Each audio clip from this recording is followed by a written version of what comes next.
Hi, and welcome to another Eternal Bookstore Book Nook kit customization video. In this video, I'm going to show you how to make 4 kinds of plants: string of pearls, snake plants, spider plant type plants, and pothos or ivy type plants. This is the plant that comes with the kit, and it's quite cartoony and two-dimensional, and I don't like it. So I've replaced it up here with a nice little plant and a bead.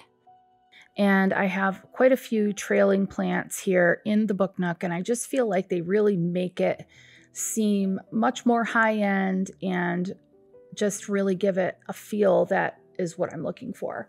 I have some plants here that are removable and some that are glued into the scene. You can see the side-by-side difference here with the customizations I've done on the right. These extras that I've put into the scene really make it feel more alive to me. And you can make these for any miniature project or doll's house that you have. It doesn't have to be this book nook. In general, the supplies you'll need for this book nook are some kind of green paper, a container for your plant. You can make one, or you can use lids around your house. One of the nice things about these plants is that lids that you wouldn't normally be able to use for other miniatures because they might have threads or something in them, that gets covered up by the dirt. You can use white glue or tacky glue that dries clear, scissors, tweezers, a toothpick or cocktail stick, and an optional heart-shaped hole punch. The first kind of plant I'm going to make today is just the plant that I had sitting on the windowsill. I'm going to cut some elongated, tapered shapes that are pointy on each end, and I'm cutting them out of a piece of leftover dollar store fake foliage, but you could use any kind of paper. And again, if you don't have green paper, you could paint it, or you could start looking through your recycling bin or in your catalogs and looking for just areas of green that you can cut out and use.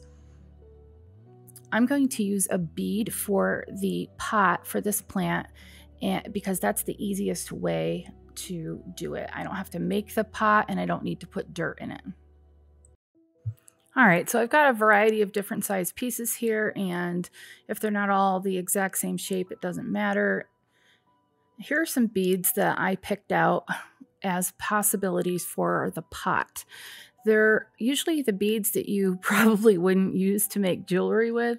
You know, the beads your Aunt Gladys gives you when she finds out that you make things. So here's a nice ceramic one. I've got this brown one with a little bit of a nice glaze on it. And this is kind of a little bit ornate. I might need to put something on the bottom of this in order for it to actually sit up, but if I'm just going to glue it in the scene, it should be totally fine. I've got this trade bead here, and it's a little bit uneven. Sorry, this is so blurry. But that doesn't matter. It's not going to show the unevenness when it's got the leaves in and it's in the scene. And then you could even just use a little metal bead. I'm going to go with this trade bead. And it's got, like I said, a kind of an uneven end, but I'm going to cover that up with the plant. The first thing we need to do is plug up the hole in the back of, or on the bottom of the bead, so that the glue doesn't come out when we put the glue in the top. And I'm just going to use a little bit of polymer clay. It doesn't have to be baked. It's just there to stop the glue from coming out this end here. So I just put that in there and we're ready to go. I'm going to use this Aleene's Turbo Tacky Glue, and I really like this new container style. Just put the glue inside of there, and then I'm going to get my tweezers out and I'm going to start placing the leaves into the glue. If you used hot glue, the hot glue would dry well before you would ever be ready to stick these in. And you might want to just shape the leaves a little bit, like make some of them a little bit curved or bent, because the plant isn't going to have perfectly uniform shapes and sizes of leaves. You want to have some interest and differences in the shapes and the sizes, and if possible the colors, although with this they're all the same color. So I'm just going to fill this up.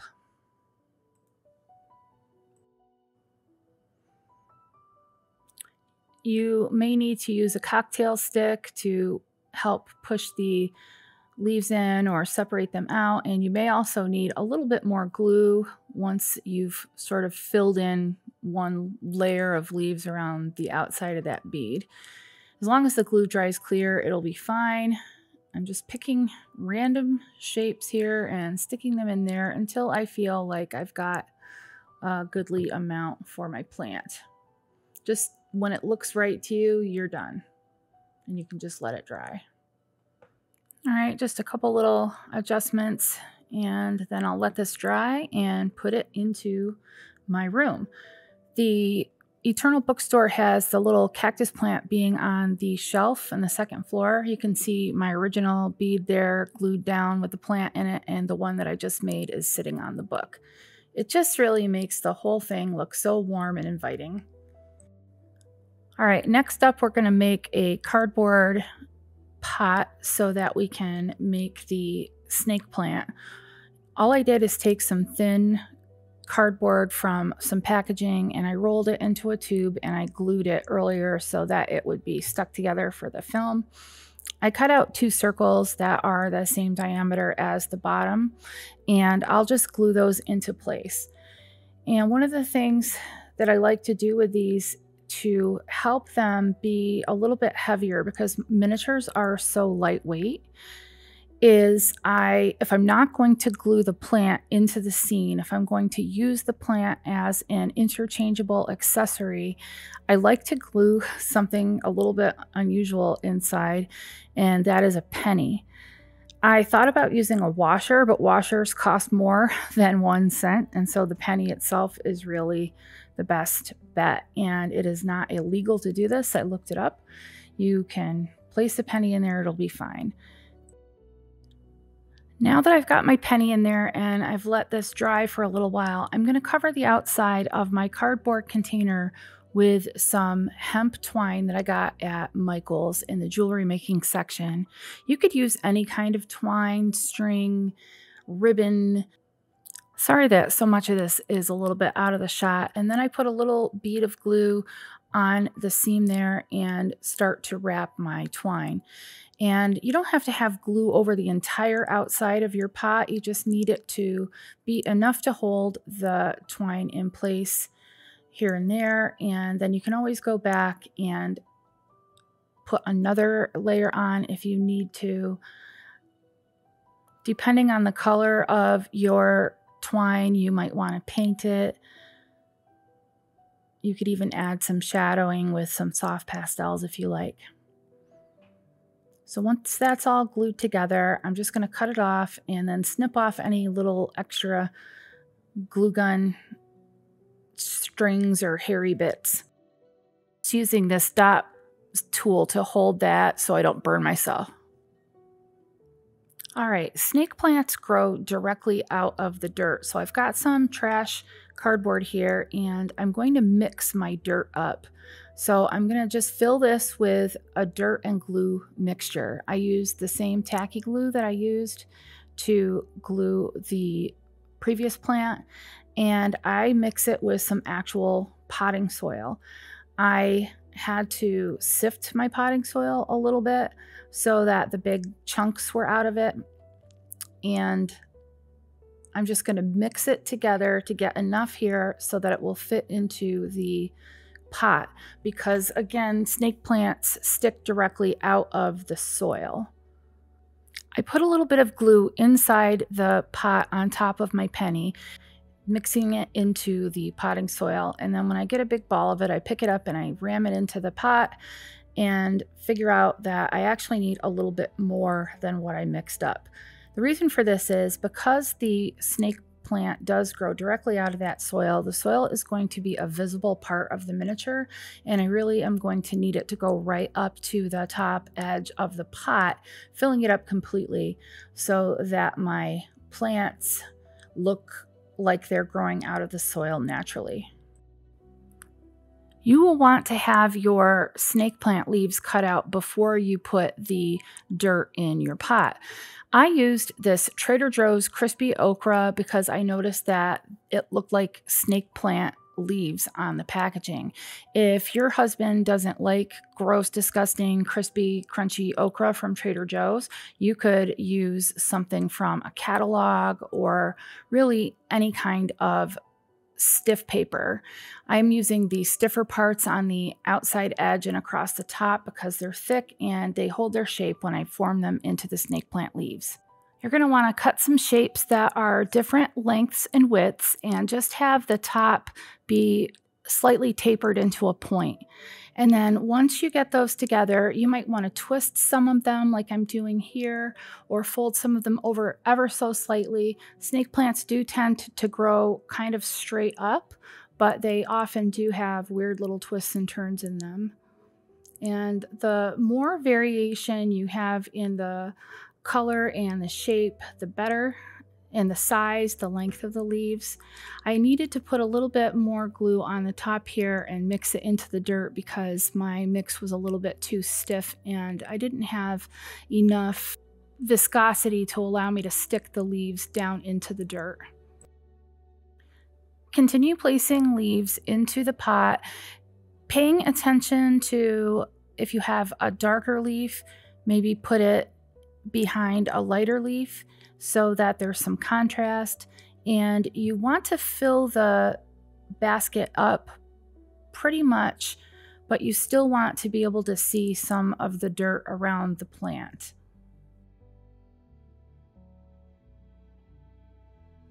Make sure that your leaves are deep enough in the dirt so that they don't tip over. Here you can see the snake plant in the scene, and having put that penny in the pot means it will be much more difficult for this to tip over. Next, let's make this little plant you see next to it. Another simple way to make a plant is to just take some aquarium plants from Walmart, or I got these plant pieces from my dollhouse store, and I painted a cap off of a hairspray with black paint, filled it with some foam, and I'll just put a little bit of glue in the center of that and stick the plant into it, the leafy material into it, and there's another plant. Easy as that. Very simple. This could look like rosemary in a kitchen. Next, let's make some trailing plants. To do this, I'm going to cut 3 to 5 strands of thread in about 3 different lengths. You could cut more than this. I think it just depends on how thick you want your plant to be. I tend to choose the color of thread that I think will go best in my scene and will stand out the best. In art and in nature, the eye tends to like odd number groupings. You're going to want some kind of nonstick surface that you can tape your threads to so that it will be easier for you to glue on the leaves. I'm using the underneath of a dollar store storage basket and some washi tape just to tape each end of the thread to the basket to allow me then to place the leaves along the lengths. Using a heart-shaped hole punch, I punched a bunch of green paper. The heart-shaped hole punch makes leaves like a pothos plant or a little bit like ivy. Don't worry if you don't have a heart-shaped hole punch. If you have a Cricut, you could have it cut out an entire sheet of different leaf shapes, and you could dry brush different areas of the paper beforehand in order to get some variation in color. Here you see me using a ball stylus to create a little bit of curve to the leaves. You could also just fold them in half a little bit, and that fold will help you to glue them later. Now we're ready to glue on our leaves. Dispense a little bit of the tacky glue somewhere next to you so you can dip the leaves into it. Don't worry if some of the leaves are a little bit crooked. The less perfect it looks, the more natural it's going to look. And when you get to the bottom of each strand, you're going to want to make sure that you glue one leaf to the very bottom. All I would say is that what you do want is the notched part of the heart at the top so that it looks as if the leaves are growing out from the strands. But if they're a little crooked, that's okay.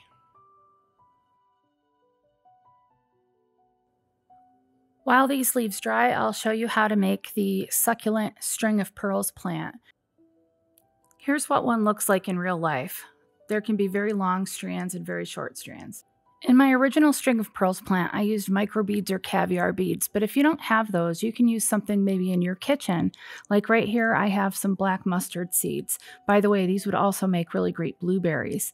I'm going to have to paint these, and I'm just going to paint them with acrylic paint in 2 different colors of green. And I do that just by putting them into a dollar store paint palette and just rolling them around in the paint color with a brush. It can be a little bit harder to glue tiny little round things to the thread, so I've coated the thread in some tacky glue, which dries clear. And then rather than trying to dip the little beads into the glue, I'm just setting them on the thread as best I can. If some of them are stuck together from the paint, that's totally fine, because often a real string of pearls plant will cluster up like this. I'm just going to continue on down the strand, adding a little bit more glue with a cocktail stick if I need to, until I get a number of these little beads stuck on there. Then I'm going to let all of these different strands dry. And when they're dry, I will very carefully remove the tape and pull them up. All right, these are dry, and already a couple are unglued, but that's okay. I'm just going to remove the tape and carefully peel these off of the surface. It doesn't matter if there is an inconsistency or if things are sparse, because I can fill them back in later, but often that actually ends up looking more natural. I'm just going to pick up these and put them aside because I can use them later.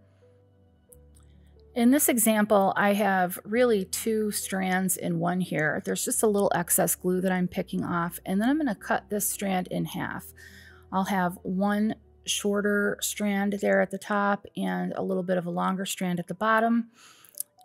And then just like the other plant that we did first with the leaves stuck into the bead, this type of plant can look really good coming out of a bead. If you want to, you can use the dirt method, and you would just use a cocktail stick to stick one end of the thread into the dirt and allow the other ends to hang over the side. Just make sure that there's no thread at the bottom. You want to have a little bead at the bottom. So you can see here I could be placing these into a bead as a pot, and that would look really nice as a plant. Obviously I'd use way more strands, but I just wanted to show you.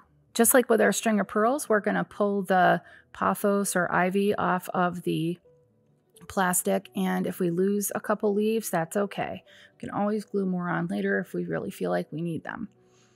So there's a top and a bottom to these. The top is the place where the thread doesn't have a leaf on it. And again, there's a little bit of excess glue here, and I just pick that off and then decide what kind of container I want this to go into. If I'm going to put it into dirt, I would just stick the loose thread end into the dirt with a cocktail stick.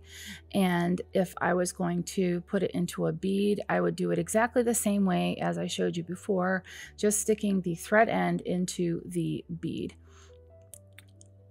Now, if there is a big open space on your strand and there is a little bit of glue residue, you can utilize that to your advantage by gluing another leaf to it.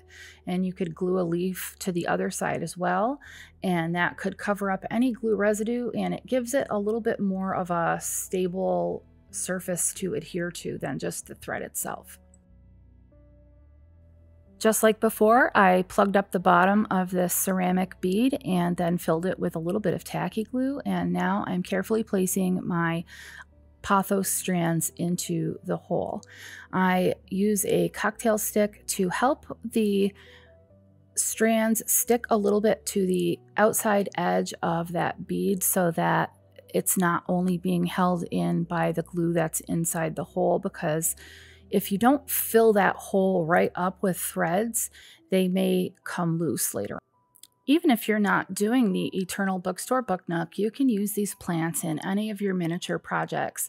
I'm just displaying these plants right now on a table that I made out of a dollar store desk. And I used some legs that I got at my local dollhouse store. And I keep these extra plants just displayed in my house on my windowsill, and I really enjoy them. And plus, these plants are hard to kill. So if you enjoyed this, please give it a like and a subscribe. And as always, if you make something that you saw in one of my tutorials, I would love it if you tagged me so I can see what you made. Thanks for watching, and I'll see you soon.